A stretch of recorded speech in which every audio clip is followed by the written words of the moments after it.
करौली में मदन मोहन जी के मंदिर में झाड़ू का काम करते थे। उनका नाम था काले खां। क्या नाम था? काले खां। काले खां बड़े प्रसिद्ध हैं। मैंने उनका चरित्र पढ़ा भी है, श्री काले खां जी का। तो काले खां जी के नाम से आज भी मदन मोहन जी की आरती होती है। तो ऐसा होता ही नहीं कि काले खां को प्रणाम नहीं कर दो। देखो कितनी बड़ी बात। हमारे हिंदुओं के इष्ट ठाकुर जी हैं और उनकी आरती होती है, तो आरती में एक विजातीय व्यक्ति का स्मरण किया जाता है, तब आरती संपन्न होती है श्री मदन मोहन लाल जी की। तो काले खां जो थे वो झाड़ू का काम करते थे मंदिर में। अपना घर चलाने के लिए उन्होंने ये कार्य स्वीकार किया। परंतु देखो यहां बहुत सारी बातें इसी कथा में सिद्ध हो जाएंगी। ठाकुर जी के प्रति प्रेम होने के लिए हमको हिंदू धर्म में होना, एक भक्त कुल में जन्म लेना, या हमारा एनवायरमेंट भक्ति युक्त होना जरूरी हो, ऐसा नहीं है। रैदास जी कहते हैं, सो ही सुहागन प्रिय जाहि रीझें। भक्ति वो ही कर सकता है जिससे ठाकुर जी रीझे हों। इसलिए अपने लिए ताली बजा लेना कि हम लोग कथा सुन रहे हैं, तो इसका मतलब ठाकुर जी हमसे रीझे हैं। आप अपनी इच्छा से सुन ही नहीं सकते, मैं अपनी इच्छा से सुना ही नहीं सकता। यदि मैं बिहारी जी जा रहा हूं, मैं कथा में आ रहा हूं, मैं वृंदावन जा रहा हूं, तो इसका मतलब यह बात निश्चित है कि ठाकुर जी मुझसे प्रीति करते हैं, इसीलिए संभव है। वो नाराज हो जाएं तो हमारी मजाल क्या जो हम अपने बिस्तर से उठ के और कहीं नहा धो करके बिहारी जी भी चले जाएं? नहीं जा सकते। वो अपनी महफिल में हमको दाखिल कर लेते हैं, अपनी आंखों के आगे हमको खड़ा कर लेते हैं, इसका मतलब वो भी हमको देखना चाहते हैं, इसीलिए। तो काले खां एक विजातीय व्यक्ति, हिंदू भी नहीं था, केवल अपने घर को चलाने के लिए झाड़ू का काम करता था मंदिर के पास। इसी बहाने उसको कभी कभी मदन मोहन जी दिख जाते थे। अब देखते देखते, झाड़ू लगाते लगाते, अब उसकी आदत में आ गया कि अब वो बिना श्याम सुंदर को देखे रह नहीं पाता। रोज मंदिर में जाता, झाड़ू लगाता और पीछे सीढ़ियों पे ही खड़ा हो जाता। अंदर तो जाने की उसको अनुमति नहीं थी। तो वहीं से भीड़ जब इधर उधर होती थी तो बीच में से थोड़ी सी झांकी श्री मदन मोहन जी की उसको दिख जाती थी। मानो उसको ऐसा लगता था उसका हृदय परम शीतल हो गया हो, परम आनंदित हो गया हो। धीरे धीरे भक्ति प्रस्फुटित होने लगी हृदय में। अब तो ये स्थिति हो गई कि मंगला में पहुंच जाता और शयन करा के ही घर आता था वापस। और इससे परिणाम ये हुआ कि पत्नी जो थी काले खां की, वो बड़ी बरसती थी। परिवार के लोग उसको काफिर बोलते थे। बोले बताओ, जन्मा हमारे कुल में, कभी खुदा को तो याद करता नहीं, वहां पत्थर पूजने चला जाता है, इस प्रकार की बातें बोलते। लेकिन उसको किसी से कोई फर्क नहीं पड़ता। वो तो और आनंदित हो गया जब उसकी पत्नी उसके बिल्कुल विपरीत होती चली गई, तो वो तो और खुश हो गया। बोले बढ़िया है, जो बीच में दोपहर में भोजन करने घर जाता था, अब उसका भी मन नहीं करता मेरा। क्यों? चिक चिक करेगी, लड़ेगी मुझसे, इससे बढ़िया मंदिर में पड़े रहो। अच्छा एक बात कहें, मैं अपनी कथा में कहा करता हूं, हमारे संबंधी यदि अनुकूल हों तो ये बिहारी जी की कृपा, लेकिन हमारे संबंधी यदि प्रतिकूल हों तो ये समझो बिहारी जी की डबल कृपा है। कथा में 3 प्रकार के लोग आते हैं। पहले इच्छुक, दूसरे आमंत्रित, जिनको निमंत्रण आमंत्रण भेजा गया है, और तीसरे जो घर परिवार और संसार से दुखी हैं। 3 प्रकार के लोग कथा में आते हैं। यहाँ हो सकता है एक आध लोग ऐसे बैठे हो, कोई घर जाएंगे तो क्या, कुछ नहीं, सब लड़ेंगे झगड़ेंगे, पीछे पड़े रहे, इससे बड़े कथा में ही बैठे रहो। तो मंदिर कथाओं में जाने वाले 3 प्रकार के लोग होते हैं, इच्छुक, भक्त, आमंत्रित और दुखी, दुखियारे बेचारे। तो काले खां को तो और अच्छा लगता, पत्नी बेचारी ऐसी विमुख हो गई कि अब तो वो पूरा दिन ही मंदिर में ही निकालता। लेकिन काले खां की व्यवहार धर्म में एक पीड़ा थी कि उनको कोई संतान नहीं थी। घर परिवार के लोग सब उसको बहुत डांटते थे। बोले अरे तू खुदा को भजा कर, वो तुझको संतान देंगे, वो तेरे को बेटा देंगे, तू किसको भजने चला जाता है, खुदा को पुकारता ही नहीं है, इसीलिए तो तेरे बालक नहीं हो रहा। अब तो रोज की इतनी चिकचिक हो गई कि काले खां एक दिन मंदिर गया, मदन मोहन जी का श्रृंगार दर्शन कर रहा था, दूर खड़े खड़े बोले हे मदन मोहन लाल जी, मुझे पुत्र की कामना नहीं है, मुझे संतान की कामना नहीं है, पर आपकी भक्ति करने में, आपसे प्रेम करने में बाधा बनती है मेरे परिवार के लोगों की बातें, और वो बातें तभी खत्म होंगी जब मेरे घर एक पुत्र हो जाए। हे नाथ, मुझे पुत्र की कामना नहीं, मेरी कामना तो ये कि सब चुप हो जाएं और मैं आपकी भक्ति करता रहूं, इसके लिए आप मुझे एक पुत्र दे दो। देखो कितने बढ़िया ढंग से ठाकुर जी से पुत्र मांगा, और कृपा ऐसी हुई कि कहां परिवार के लोगों ने जब ज्यादा बोलना प्रारंभ किया तभी खबर आई कि काले खां की पत्नी जो है वो गर्भवती। पहले तो आधे लोगों के मुंह बंद हो गए, काले खां भी सबको बोल देते, बोले तुम लोग कहते हो खुदा को भजो तभी बालक होगा, दो मेरे मदन मोहन लाल जी ने भेज दी संतान, अब देखना होगी। फिर ये हुई कि अब बेटी हुई तो समझेंगे कि इसके ठाकुर जी ने दी, बेटा हुआ तो समझेंगे हमारे खुदा ने दिया। बोले ऐसा नहीं, ये तो हमारे ठाकुर जी कृपा करेंगे, उन्हीं की कृपा से ही हो रहा है। और काले खां के यहां पर एक पुत्र ने जन्म लिया। जन्म लेते ही महाराज काले खां बड़ा खुश, इसलिए नहीं कि पुत्र हुआ, इसलिए कि अब सबके मुंह बंद हो गए, अब मुझसे कोई कुछ नहीं कहेगा, अब मैं निरंतर मदन मोहन लाल जी का खूब दर्शन किया करूंगा। लेकिन हमारे ठाकुर जी सीधी सीधी जीवन जिए कोई, इससे ठाकुर जी को आनंद नहीं आता। हमें बिहारी जी बड़े चतुर हैं, खुद टेढ़े हैं तो इसलिए भक्तों का भी जीवन टेढ़ा मेढ़ा ही कर देते हैं। ये बात आप सबने अनुभव की होगी। जीवन में अगर 10-15 दिन बड़े खुशी खुशी निकल जाएं तो चिंता और बन जाती है, अब पता नहीं क्या होने वाला है, 10 दिन से कुछ हुआ नहीं है मेरे साथ, निश्चित कुछ तो होगा। अब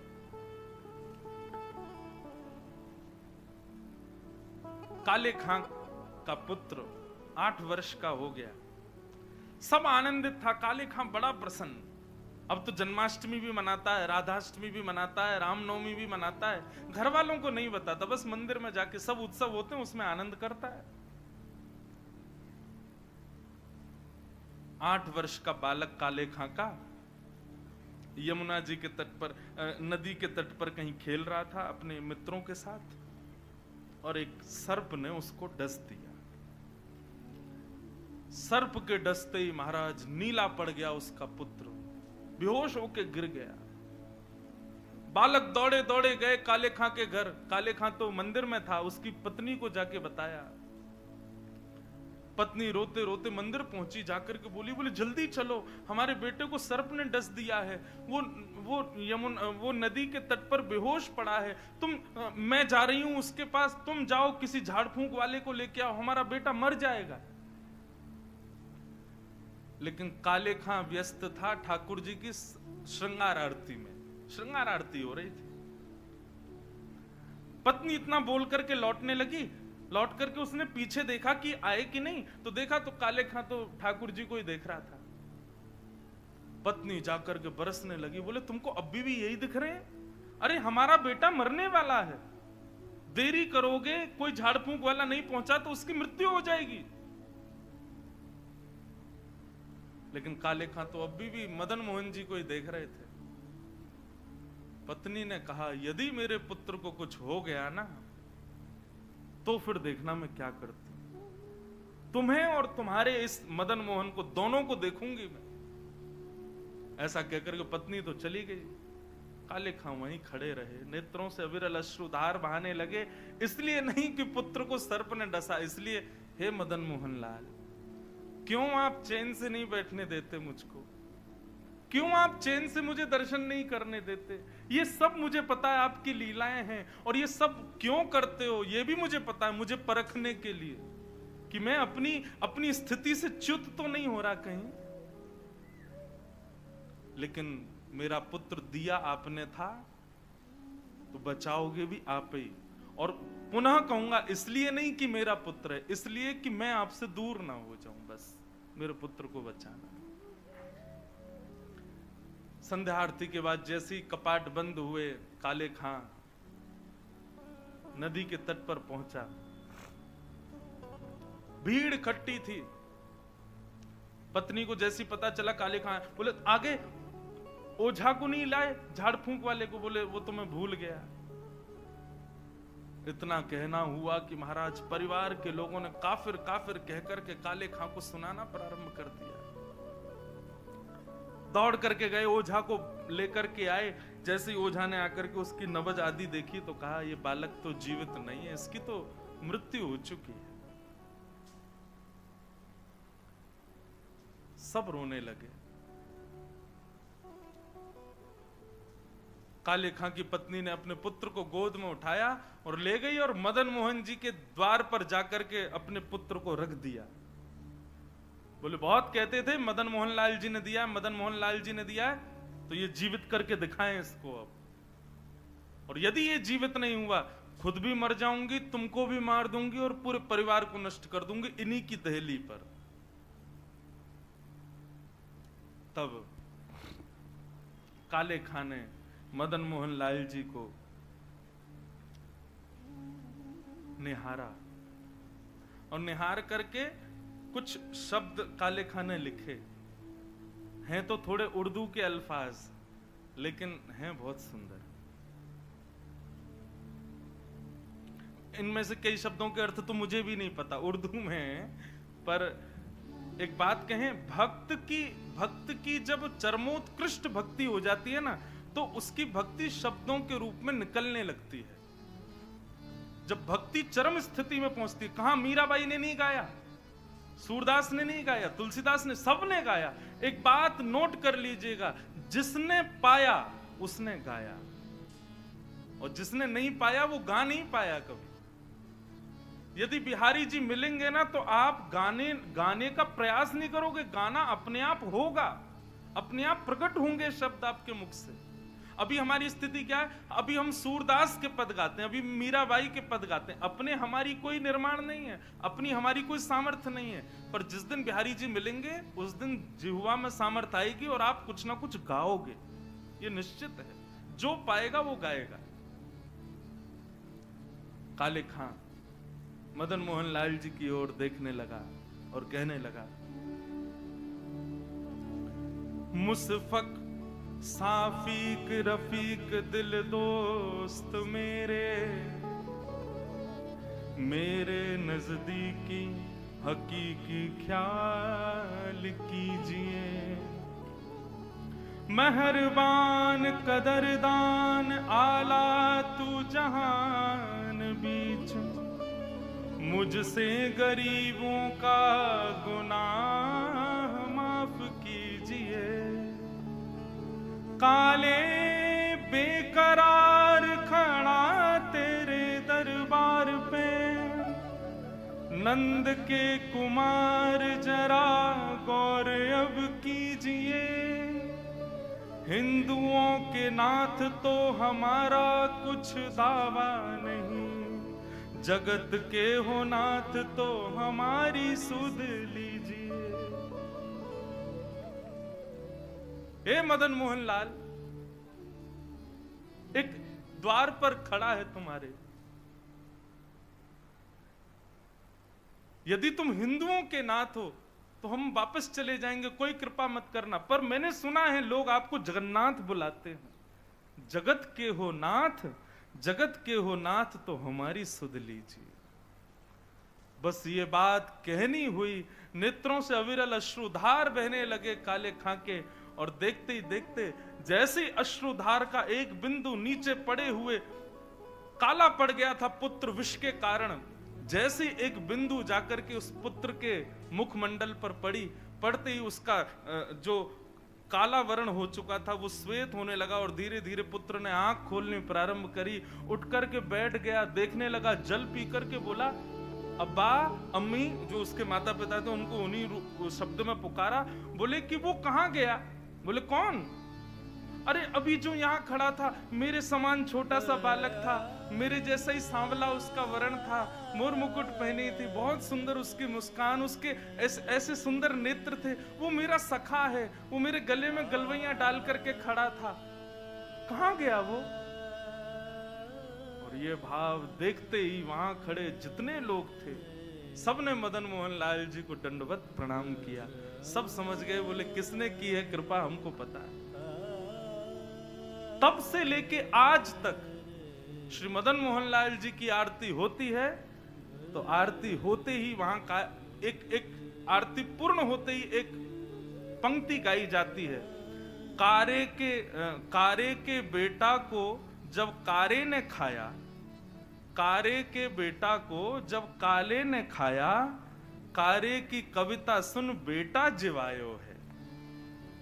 काले खां के बेटा को जब काले नाग ने खाया तब काले खां की कविता सुन करके उसके बेटा को जिवाने वाले बोल मदन मोहन लाल की जय। ऐसे श्री मदन मोहन लाल जी, ऐसे हमारे श्री वृंदावन बिहारी लाल, भरतपुर बिहारी लाल। तो ये कथा क्यों सुनाइए? हमारे यहां प्रायोरिटी पहले बाकी के सारे कामों को और फिर उसके बाद ठाकुर जी को नहीं। यदि भक्त हैं, यदि वैष्णव हैं, यदि आप सांसारी हो तो निश्चित है बिहारी जी को चौथे पांचवें नंबर पे ही रखो। लेकिन यदि अपने आप को भक्त कहते हो, दुनिया से कहते हो कि हम वैष्णव हैं, तो ठाकुर जी को प्रथम स्थान दो। उसके बाद में संसार की कोई स्थिति होनी चाहिए। यह भक्ति का स्वरूप। पहले बिहारी जी से संबंधी वस्तु, पहले बिहारी जी की कथा, पहले बिहारी जी के संबंध की कोई भी क्रिया, उसके बाद कोई और क्रिया। और एक बात और कह दें, सावधानी के रूप में टर्म्स एंड कंडीशंस पहले ही बता दे रहे हैं। आप जिस दिन इस चीज को अपने जीवन में लागू करोगे कि पहले बिहारी जी, उस दिन से परीक्षाएं 4 गुनी बढ़ जाएंगी आपकी। क्योंकि ठाकुर जी फिर चेक करेंगे, अच्छा प्रायोरिटी हमें पहले, ले बेटा अब बता। बस उससे घबराना नहीं। कैसी भी परिस्थिति जीवन में आए, कैसी भी स्थिति, कितने भी भयानक झोंके जीवन में आ जाएं, अपने भक्ति की नींव को आप मजबूत रखना। बस विश्वास बिहारी जी के प्रति प्रबल है तो काले खां का पुत्र मरकर के पुनः जीवित हो सकता है। मीराबाई विष का प्याला पीकर के भी मृत्यु को प्राप्त नहीं कर सकती। गोस्वामी तुलसीदास का पूरा परिवार बिखरने के बाद भी वे मानस की रचना कर सकते हैं। गोस्वामी तुलसीदास जी का कभी चरित्र पढ़िएगा, कितने शत्रु थे उनके, कितनों ने मारने का प्रयास किया, लेकिन गोस्वामी जी का कोई बाल बांका नहीं कर पाया। बस ठाकुर जी विश्वास के लिए परीक्षाएं जरूर लेंगे, चेक करेंगे, देखें तो सही हम प्रथम प्रायोरिटी हैं कि नहीं, हम प्रथम स्थान पर हैं कि नहीं। इसलिए हमारा हाथ जोड़ के निवेदन, जो अपने आप को भक्त कहते हैं, पहले ठाकुर जी को प्रथम स्थान दीजिए, उसके बाद किसी और को। और इसी भाव को हृदय में धारण करके कथा सुनिए, सत्संग सुनिए, मंदिर जाइए कि प्रथम तो ठाकुर जी हैं, उसके बाद में कोई और।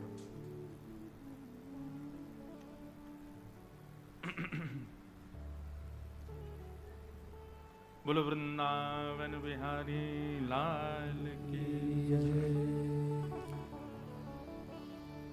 भूमिका में चले गए ज्यादा, पर अच्छा ही था। जो भी भाव निर्मित हो श्री बिहारी जी की कृपा से ही होता है। तो हम ये विषय क्यों लेकर के प्रारंभ किया था? ये विषय प्रारंभ किया था स्मृति शब्द से, कि वो 5 वर्ष पुरानी जो स्मृति है ना, उसी स्मृति का कल हम फोन कर दें कि भैया सुनो आज ना कथा आप ही लोग कर लो, हम थोड़े थक रहे हैं, हम नहीं आ रहे, तो ऐसा हो सकता है? भरतपुर के अखबार में छप जाएगा, हमारा जयपुर तक, वृंदावन तक हल्ले हो जाएंगे। इंद्रेश जी ने भरतपुर में कथा की और तीसरे दिन फोन करके कहा हम थक गए, हम नहीं आ रहे। हम कर ही नहीं सकते, हमको आना ही पड़ेगा, चाहे सर दर्द हो चाहे पेट दर्द हो। मतलब बाकी के लोग तो समय निकालने के लिए सोचते हैं ठाकुर जी के लिए, हमारा तो कान ही बिहारी जी ने पकड़ा, बोले नहीं बैठना ही पड़ेगा तुझे, तो करनी ही पड़ेगी। घर में चाहे किसी का ब्याह हो, घर में चाहे कुछ भी हो, हमको कथा करने जाना ही पड़ता है।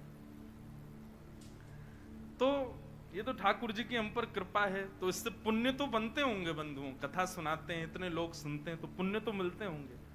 पर हमने पहले ही सोच रखा है नाथ, इस पुण्य के बदले हमको एक ही चीज देना, क्या? हम वैकुंठ आएंगे ये तो हमको पता है, ये तो निश्चित हम जान चुके हैं, वैकुंठ से नीचे तो हमको मिलने वाला नहीं है। लेकिन हम वैकुंठ में आकर के भी कथा करें और शंख चक्र गदा पद्मधारी हमारे बिहारी जी के ही पूर्ण अवतार श्री नारायण को सामने बैठा करके कथा सुनावें, वहां भी कथा करें। लेकिन हम अकेले नहीं जाएंगे वैकुंठ। जिस जिस शहर में जितनी कथाएं करेंगे और जहां जहां के जितने जितने लोग कथा सुनेंगे वे सब भी हमारे संगे ही जाएंगे वहां। तो इसीलिए हमने अपनी व्यासपीठ का नाम भक्ति पथ रखा। भक्ति का रास्ता, भक्ति का मार्ग, जो सीधे बिहारी जी के पास जाएगा और उनके सामने बैठ के हमको कथा करनी है। तो उसमें कुछ शहर हैं जहां भक्ति पथ परिवार अपनी गतिविधियों से, अपने सत्संग से, अपने क्रियाओं से इस भाव को, इस संकल्प को सार्थक कर रहे हैं। उसमें यदि ऐसा कह दूं तो कोई अतिशयोक्ति नहीं, पहले नंबर पे भरतपुर ही है। तो निश्चित है भरतपुर के आप सब लोग हमारे साथ वैकुंठ की यात्रा में, आप सबकी टिकट कट चुकी है, नहीं मन होगा तो भी चलना पड़ेगा, सब चलोगे हमारे साथ। और वहां 7 दिन के लिए जाएंगे बस हम लोग। 7 दिन कथा सुनाएंगे ठाकुर जी को, और ठाकुर जी कहेंगे वाह भैया बड़ी बढ़िया कथा सुनाई, अब दक्षिणा मांगो। तब दक्षिणा मांगेंगे, एहो विधिना तो पे अचरा पसार मांगू, जन्म जन्म दीजो या ही ब्रज बसिवो। अब हमको दोबारा ब्रज में ही भेज दो आप। तो 7 दिन रहेंगे वैकुंठ में, फिर दोबारा आ जाएंगे वृंदावन में, फिर से यहाँ पर खूब कथाएं आदि करके फिर जाएंगे, फिर आ जाएंगे। तो यही संकल्प है, इसीलिए इसका नाम भक्ति पथ है। आप सब पथिकों को बहुत बहुत शुभकामनाएं कि आप सब इस पथ के पथिक हो। खूब आनंद से हम लोग ठाकुर जी की प्राप्ति करेंगे। निश्चित है मिलेंगे ही मिलेंगे बिहारी जी, इससे नीचे काम बनने वाला हमारा है नहीं। बिहारी जी सत्य स्वरूप हैं, आप सब अनुभव करोगे। आप संसार में किसी से कितना भी प्रेम कर लो, लेकिन फिर भी अपने कुछ ना कुछ बातों को मन में छुपाओगे, उससे भी नहीं बोल सकते। लेकिन बिहारी जी ऐसे, उनके सामने जाते ही छुपाना नहीं पड़ता, सब अपने आप प्रकट हो जाता है। जो हम किसी को नहीं बता पा रहे, बिहारी जी के सामने जाते ही वो अपने आप प्रकट हो जाता है। चाहे वो हमारी दुख के हों, चाहे वो हमारे सुख के हों, चाहे वो हमारे द्वारा किए गए पाप हों, चाहे वो हमारी पीड़ाएं हों, बिहारी जी के सन्मुख आते ही सब अपने आप प्रकट हो जाती हैं। इसलिए वो सत्य है। संसार में कई लोगों से हमारे ऐसे संबंध होते हैं कि उससे हम अपने सारी हृदय की बात कह देते हैं। वो हमारे सगे भाई बहन भी हो सकते हैं, या चाचा ताऊ के बच्चे भी हो सकते हैं, हमारे पड़ोसी भी हो सकते हैं, हमारे मित्र भी हो सकते हैं। परंतु बंधुओं, ठाकुर जी ऐसे हैं कि उनसे आप वह भी बोल सकते हो जो आप किसी से नहीं बोलते। और बोल सकते हो नहीं, बोलते ही हो। व्यक्ति पाप कर ले, सबसे छुपा लेगा, लेकिन ठाकुर जी से नहीं छुपा पाता। चोर भी यदि कभी मंदिर में जाता है ना, तो बिहारी जी से कहता होगा, हे बिहारी जी, आगे वाली की चैन काट रहा हूं मैं, क्षमा कर देना। आज भी हमने सुना कि कथा में 2-3 माताओं के कुछ चैन वैन कट गई। इसलिए भैया यहाँ तो भक्ति का गहना पहन के आओ, उसको कोई चोरी कर ही नहीं पाएगा। सांसारिक गहने घर ही छोड़ के आई हूं, क्योंकि यहाँ पर भी बहुत सारे लोग बिहारी जी से प्रार्थना इसीलिए करके आ रहे होंगे कि हे बिहारी जी कृपा करना वो महंगी वाली चेन पहन के आवे ताकि हम काट सकें। बिहारी जी बेचारे सबके हैं, कहो तो उसकी सुन लें। इसलिए आप लोग अपनी चतुराई से आओ, थोड़ा सावधानी रखो इस बात में भी। तो भगवान सत्य हैं, उनके सामने सबका सत्य प्रकट हो जाता है। इस बात का प्रमाण देती है महाभारत की एक कथा। कौरवों के पिताजी का नाम क्या है? धृतराष्ट्र। धृतराष्ट्र का एक श्लोक है महाभारत में, वो वहां कहते हैं, जानामि धर्मं न च मे प्रवृत्ति, जानाम्य धर्मं न च मे निवृत्ति। धृतराष्ट्र कहते हैं, मैं जानता हूं कि धर्म क्या है, लेकिन जानते हुए भी पता नहीं क्यों मेरा मन ही नहीं होता करने का। और मैं मैं ये भी जानता हूं कि मैं और मेरे पुत्र जो कर रहे हैं ये अधर्म है, लेकिन ये जानते हुए भी पता नहीं क्यों मैं ना तो उनको रोक पा रहा हूं ना खुद रोक पा रहा हूं। मतलब व्यक्ति को पता है कि सही क्या है और गलत क्या है, लेकिन फिर भी वो गलत करता है। ऐसा हो ही नहीं सकता कि उसको पता नहीं था कि ये गलत है। सबको पता होता है कि हम गलत कर रहे हैं, हम अपराध कर रहे हैं, हम पाप कर रहे हैं, सबको पता होता है ये, लेकिन फिर भी हम करते हैं। तो अपराध करते हैं जानते हुए भी कि ये अपराध है, जानते हुए भी हम कर देते हैं। क्यों? हम 2 मिनट के लिए ऐसा विचार कर लेते, ठाकुर जी क्षमा करना, क्या करें, मजबूर, ये करना पड़ेगा। तो हमें ये बात तो पता है कि ठाकुर जी को पता है कि हमने ऐसा किया है, हमसे ऐसी वस्तु हो गई है, हमसे ऐसी क्रिया हो गई है। ठाकुर जी सत्य हैं, उनको सब पता है, उनसे कुछ छुपा नहीं है। सत्य। भगवान का दूसरा स्वरूप है चैतन्य। बंधुओं, ठाकुर जी को कभी भी जड़ मत समझना। ये एक भक्ति में अपराध है कि ठाकुर जी को हम जड़ समझें। ये तो मूर्ति है, कुछ भी पहना दो, कुछ भी खिला दो, कैसे भी रख लो, नहीं, वो चैतन्य है, साक्षात चैतन्य है। उनके प्रति चैतन्य का भाव रखना ही पड़ेगा, तभी आपकी भक्ति आगे को अग्रसित होगी। आप केवल ये भाव रखोगे ये तो मूर्ति है बस, आप भक्ति में कभी उस वस्तु, उस श्रेणी से कभी आगे नहीं बढ़ पाओगे। उनके प्रति चैतन्य भाव रखना ही पड़ेगा। हमारे वृंदावन के राधा रमन लाल जी का कभी दर्शन करो आकर के, आपको अनुभव होगा। जिस दिन राधा रमन लाल जी बड़े प्रसन्न होते हैं, अपनी पोशाक से, अपनी सेवा से या किसी भी भाव से प्रसन्न होते हैं, तो उस दिन उनके 3-4 दतुइयां दिखाई देती हैं। कोई गौर से अगर देखे दूरबीन से या फिर फोटो खींच ले, और यदि अभी जैसे गर्मियों के समय में शाम को लगभग हर मंदिर के ठाकुर जी बाहर आ जाते हैं, बाहर आकर के सबको दर्शन देते हैं। आप कभी गौर से देखना, राधा रमन लाल जी जिस दिन बड़े प्रसन्न होते हैं ना, उस दिन उनके दांत दिखाई देते हैं, 3-4 दांत दिखते हैं। क्यों? क्योंकि वो जड़ नहीं है, वो चैतन्य है। उनको जड़ समझने की भूल भी मत कीजिएगा। हमारे श्री गोवर्धन नाथ, ऐसे ठाकुर जी तो पूरे विश्व में ही नहीं है। क्यों? सारे मंदिरों में अपरस का भाव है, किसी को भी प्रवेश नहीं कर सकता कोई, लेकिन एकमात्र हमारे गोवर्धन नाथ जी ऐसे, यहाँ कोई भी चले जाओ, सबको अधिकार है, सब अंदर चले जाओ, सब गिरिराज जी को गले लगा लो। अच्छा देखो, एक बात और बताएं, ब्रजवासियों को अधिकार है कि जब श्री गोवर्धन जाएं तो किसी गोवर्धन शिला का भले ही अभिषेक ना करें, भले ही इत्र ना लगाएं, भले ही भोग ना लगाएं, लेकिन गले से जरूर लगा के आया करो, क्योंकि ये संबंध हमारा ठाकुर जी ने बनवाया था गिरिराज जी के साथ।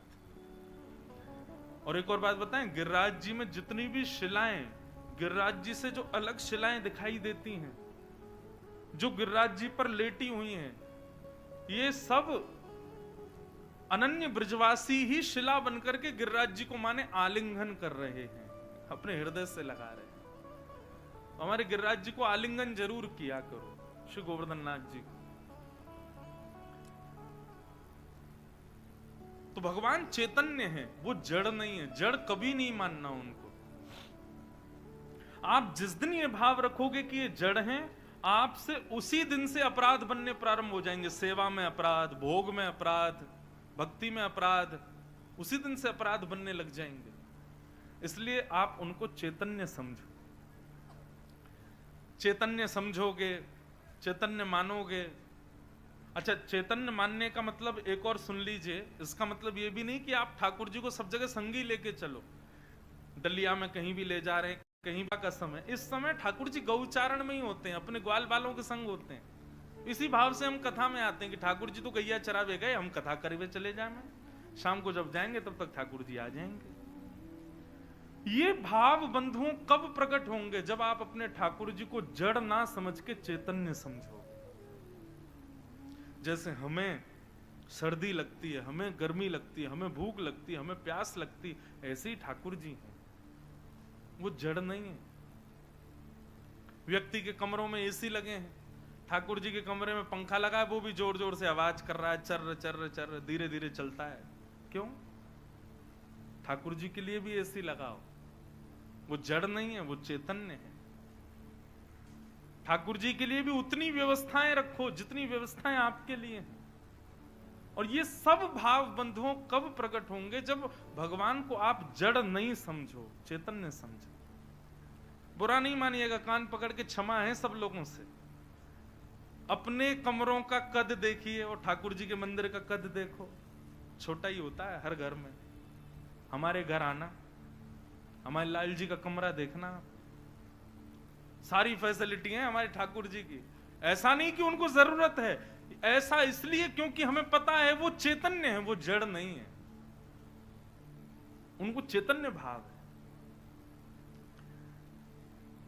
पता चली महाराज 7 दिन में ऐसे हो गए आप लोग, कईयों ने तो घरों में कंस्ट्रक्शन करवा दिए। बोले कमरा खोलो महाराज, बड़े करो, भगवान के कक्ष बड़े बड़े बनाओ। हमारा निवेदन केवल इतना है, जितना संभव हो सके उतना भाव रखो, लेकिन रखो चैतन्य वाला, कि ये चैतन्य है। गर्मी, सर्दी, भूख, प्यास, सोना, उठना, ये सब भाव ये तभी प्रकट होंगे जब ठाकुर जी को चैतन्य मानोगे। तो भगवान का दूसरा स्वरूप क्या है? चैतन्य। पहला सत, दूसरा चित्त यानी चैतन्य, और तीसरा आनंद। जब आप सत उस परमात्मा को चैतन्य मानने लग जाओगे तो भक्ति में आनंद आने लग जाएगा।